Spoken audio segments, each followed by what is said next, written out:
तुम जानते हो मुझे क्या पसंद है? बरसती बारिश, समंदर की लहरें, फूलों की खुशबू, चांदनी रातें, अच्छी शायरी और सबसे ज्यादा इस तहरीर का पहला लफ्ज तुम, सिर्फ तुम।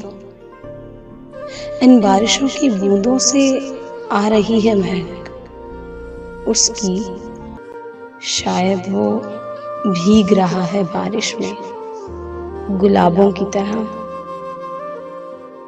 सोचो तो क्या लम्हा होगा, सोचो तो क्या लम्हा होगा।